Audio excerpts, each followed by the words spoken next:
Hey guys, what's up? Welcome back to the channel. I'm so excited to be starting a whole new series with everything that has to do with relationships. We're going to be talking about red flags, green flags, processing through pain, breakups, all the things, and I could not be more excited to have you guys along.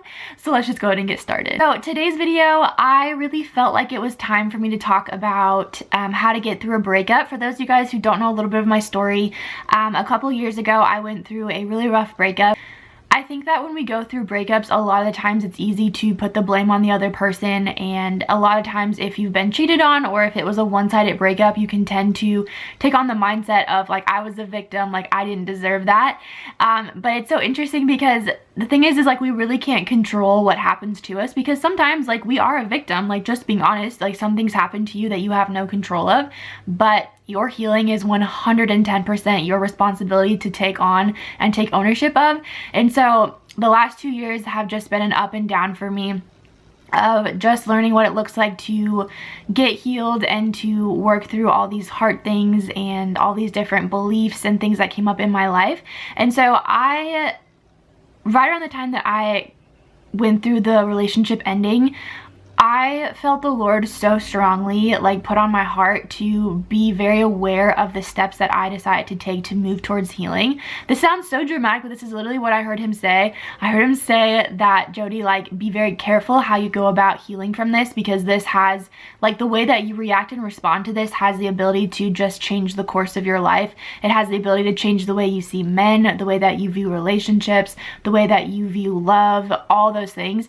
And so that started me in this whole 2-year process of learning what it looks like to heal my heart and to process through emotional pain, specifically with romantic relationship. So I have a list that I wrote down over the years of just kind of things that I realized that were really helpful for me to get over a breakup, to get over someone, to learn to process the pain. I would say that your number one enemy right when the breakup happens is going to be your mind. I remember when it happened, the first thing I did was I turned on myself, which is so unfair. This was something that became super toxic for me very fast. I'll give you guys a little bit of a backstory. I think that the way that a relationship ends can really dictate the different types of feelings that come up. So if you were cheated on versus if you were dumped versus if it was a mutual parting, I think it brings up different things in your heart. So in my situation, it was a one-sided thing. My ex was the one who ended it with me, and so I did not want it to end at all, and so it caught me very off guard, which it was very messy. Long story short, when it came to controlling my mind, I really had to learn, because the first thing I did was turn on myself and start to tear apart me for like, oh, what did I do wrong? Maybe I wasn't enough in this way, or maybe I could have done more this way. And I think it's really important that you don't turn on yourself. Speaking about the mind, you guys, if you didn't already know, your brain is insane. It's actually scientifically proven that if you start to think about something that has happened in your past, or if you think about something that hasn't even happened to you, your brain can't actually tell the difference between your mind thinking of something and what has actually happened.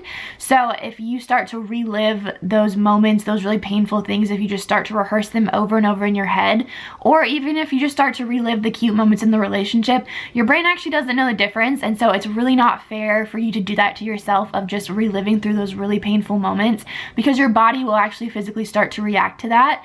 I remember there was several conversations that we had before it ended that were really painful and felt very traumatic to me, and I would just kind of like replay those in my head, and my body would actually physically start to feel like anxious, and my hands would get sweaty, and I would start to feel nauseous. And so it's not fair to you. It's not fair for your healing process for you to constantly relive those moments. So that's my number one tip, is that you guys would control your mind and not turn on yourself. I think another thing to be aware of is that your biggest insecurities will probably come out to play right when this happens, because the first thing you're gonna do is be like, oh, it was my fault. And so just control your mind. Really be careful about not letting it go to those places. You guys have a lot more control over your minds than you probably think you do, even though it doesn't feel like it sometimes.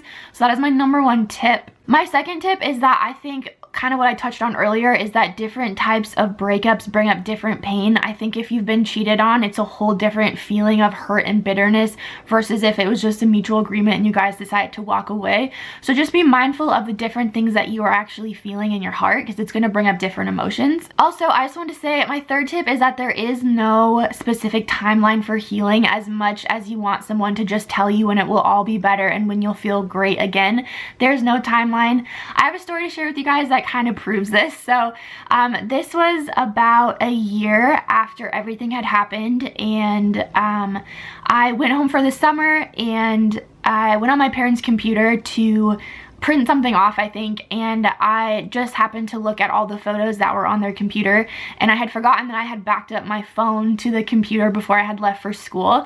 So all of a sudden, every single picture, every single cute text message, every single cute video of my ex and I was like bam in front of my face, and it was the weirdest feeling in the world.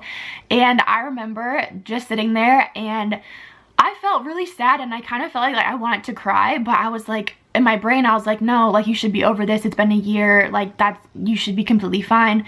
But I was like, no, actually I feel sad. And so part of processing pain is, my next point is literally just sitting in the pain. So I was like, okay, like what do I need to do right now to actually feel this and to not stuff it or just click out or just delete and get angry and move on?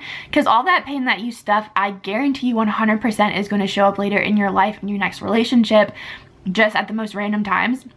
So I sat there and I kind of felt embarrassed, but I was like, I feel like I kind of want to cry because I'm sad because this person was a really important person in my life, and all of a sudden I have no idea he's gone. And so I sat there and I cried, and it wasn't like a bawling, like hysterical, like ah, it was just like, oh, I'm sad, this makes me sad, so I'm gonna honor myself and my feelings and sit in the pain. So that's what I did. That's kind of a practical example of what it looks like to literally just sit in your pain. The next thing I have is to sit in your pain. This is the saddest one, and this is by far the hardest thing to do. I think it's very easy for people to stuff their pain. And I was thinking the other day, I had a thought that kind of sparked this whole series idea, was all of the addictions in the world that people face, and so many of people's issues is solely because of unprocessed pain.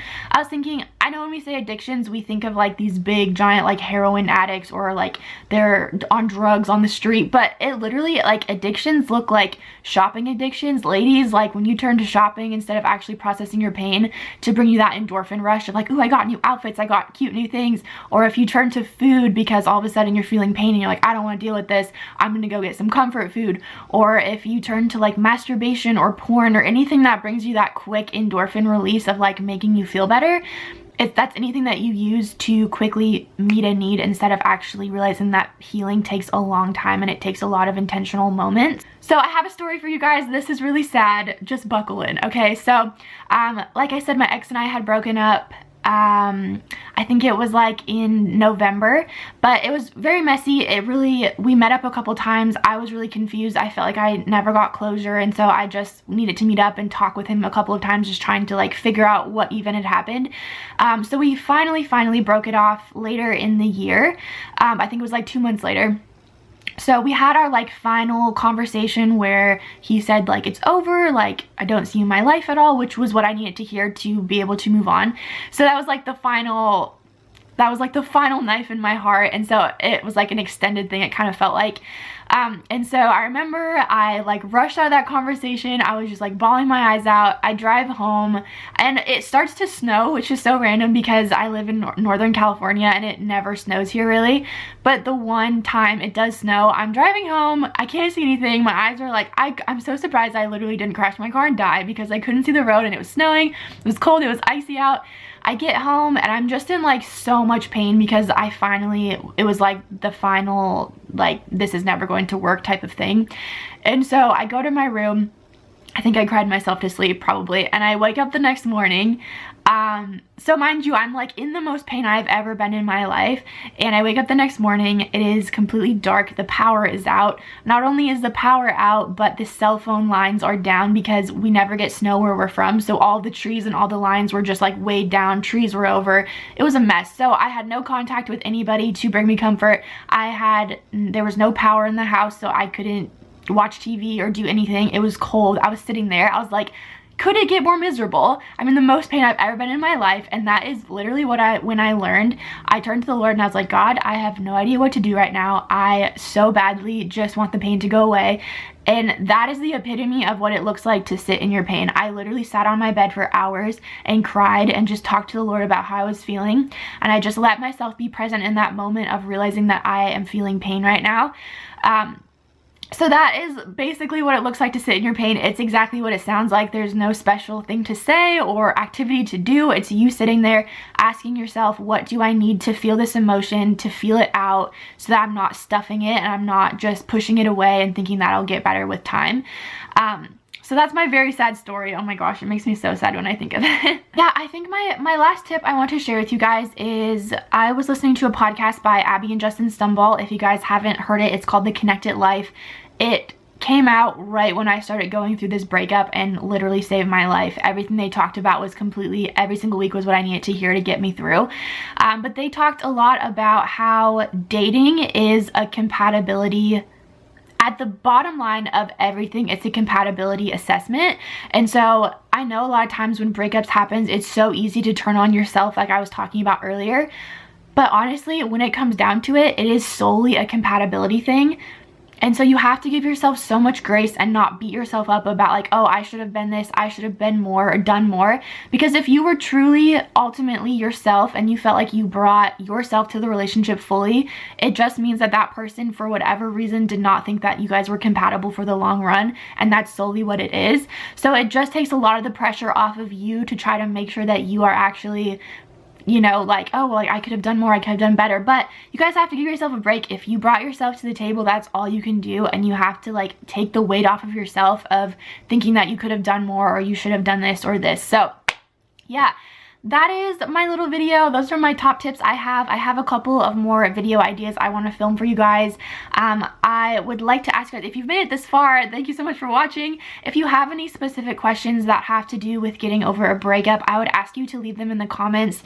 Also, if you follow me on Instagram at beautybyjody28, I did a poll a couple weeks ago and had a lot of people ask me questions. And so I have a handful of questions that I'm going to answer in the next video. But if this kind of brought up any things or any feelings or any questions, I'd love to answer them in the next video for you guys, so leave them in the comments down below. And yeah, like I said, if you guys are going through a breakup right now, I have the most compassion in my heart for you guys, and I wish I could just reach through the screen and hug you. It truly is one of the most painful things I've been through in my life, hands down. So, but I survived, I made it. I just want you guys to know, like, it does get better.